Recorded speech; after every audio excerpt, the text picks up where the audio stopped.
Hello guys, welcome back to our YouTube channel. तो इस video के अंदर हम डिस्कस करेंगे क्लास 11th का maths NCERT chapter number 3 trigonometric functions, जिसके एक्सरसाइज 3.1 का क्वेश्चन नंबर 4।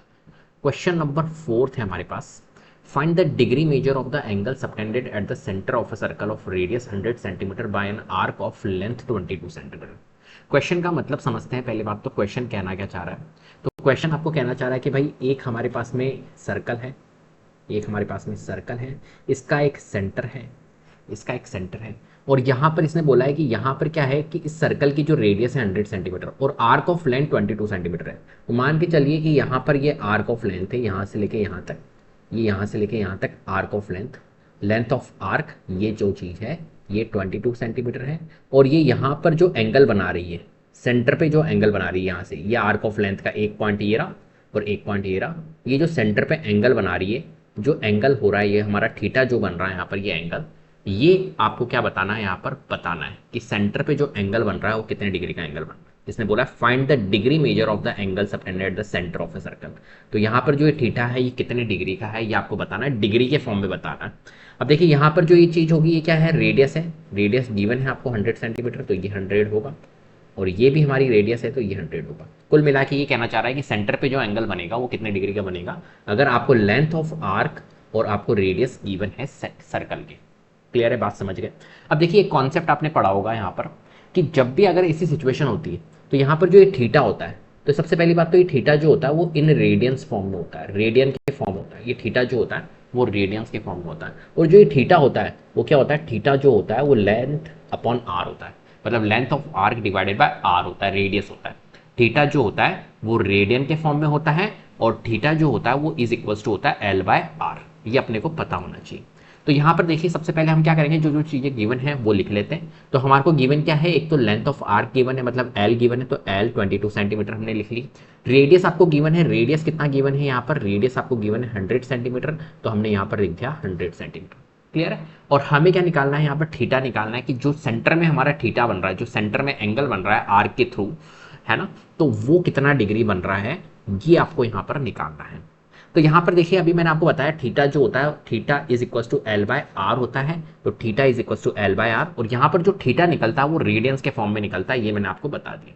जबकि क्वेश्चन में आपसे पूछा है फाइंड द डिग्री मेजर्स, आपको डिग्री के फॉर्म में आपको निकालना है। तो सबसे पहले तो अगर theta is equal to L by R है तो theta is equal to L, L की वैल्यू में पुट कर दूंगा 22 और आर की वैल्यू में पुट कर दूंगा 100। तो थीटा की वैल्यू क्या निकल जाएगी, 22/100। अब जो ये 22/100 निकला, ये किस फॉर्म में निकला, अभी मैंने आपको बताया था थीटा जो निकलता है वो रेडियंस के फॉर्म में निकलता है। तो थीटा जो निकला है 22/100 ये रेडियंस के फॉर्म में है। लेकिन क्वेश्चन ने फिर से क्या पूछा है, क्वेश्चन ने पूछा है डिग्री के फॉर्म में निकालना है। तो डिग्री के फॉर्म में हमें कन्वर्ट करना होगा। तो कन्वर्जन आपको आना चाहिए कि जब आपको रेडियंस दिया हुआ हो तो आपको डिग्री में कन्वर्ट आप कैसे करते हैं। तो देखिए रेडियन मेजर का फॉर्मूला होता है, radian measure is equal to π/180 into degree measures. उम्मीद करता हूं आपको याद हो गया होगा ये फॉर्मूला। अब आप यहां पर वैल्यू पुट करोगे और डिग्री मेजर्स के अंदर आंसर निकाल दोगे, सिंपल सी बात है। तो रेडियन मेजर है, तो रेडियन मेजर आपका कितना था, 22/100 रेडियंस। तो हमने लिख दिया रेडियन मेजर की जगह 22/100, π/180 हमने एज इट इज लिख दिया और इनटू डिग्री मेजर्स। अब देखिए डिग्री मेजर्स तो हमारा यहीं रह जाएगा और ये सारी चीजें हमारी वहां पर वैल्यू ट्रांसपोज हो जाएगी। तो हमने डिग्री मेजर्स को यहीं रख दिया और ये सारी वैल्यूज को हम वहां पर लेकर, अब देखिए π/180 था ना, तो पाई की वैल्यू हमने 22/7 रखी, तो यहाँ पर 22/7 ऐसा हो गया और देन उसको हमने यहाँ पर कर दिया। एक बार मैं फिर से यहाँ पर की कैलकुलेशन आपको करके दिखा देता हूँ कैसे क्या किया है हमने। तो देखिए यहाँ पर 22/100 था, तो 22/100 हमारा एज इट इज रहेगा, ठीक है। और यहाँ पर था हमारे पास में इज इक्वल टू π/180 था ये हमारे पास में, ठीक है। तो π/180 उधर जाके क्या हो जाएगा, ट्रांसपोज हो जाएगा। तो ये हो जाएगा 180 इंटू पाई, एक मिनट, ये क्या हो जाएगा यहाँ पर इंटू, ये हो जाएगा π/180 ट्रांसपोज हो जाएगा 180/पाई, रेसिप्रोकल हो जाएगा ये ट्रांसपोज होके, और यहाँ पर आ जाएगा हमारा डिग्री के अंदर आंसर, डिग्री मेजर्स।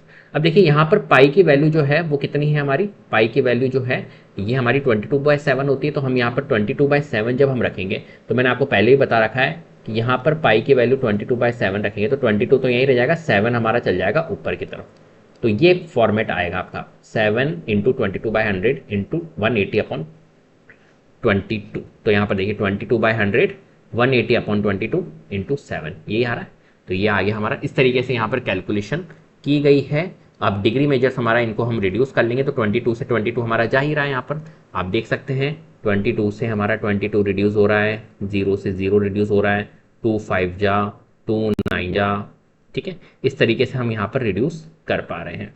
अब देखिए यहाँ पर कितना आ जाएगा हमारा डिग्री मेजर्स जो आ जाएगा 126/10 आ जाएगा। और 126/10 को भी अगर हम सॉल्व करेंगे तो 126/10 को हम जब सॉल्व करेंगे तो ये आ जाएगा हमारा 63/5।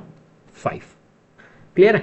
तो 126/10 भी आप रख सकते हो, 63/5 भी आप यहाँ पर सॉल्व कर सकते हो।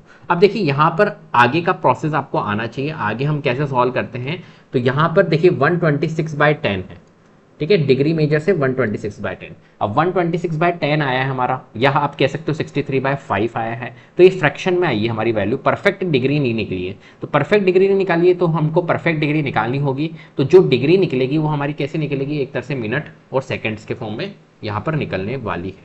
तो यहाँ पर हम कर लेते हैं इसकी कैलकुलेशन भी। तो कैसे करेंगे यहाँ पर हम, देखिए कैलकुलेशन में आपको समझा देता हूँ कैसे करते हैं। तो यहाँ पर हम लिखेंगे 126 और हम इसको डिवाइड करेंगे किससे, 10 से, ठीक है, या 63/5 भी आप कर सकते हो, सिमिलर चीज़ें हैं दोनों। तो यहाँ पर जब मैं 10 से डिवाइड करूँगा तो ये कितना आ जाएगा हमारा 10 1 जा 10, ठीक है, रिमाइंडर बचेगा हमारा 2 और ये हमारा 6 हमारा क्या आएगा, एज इट इज़ आएगा।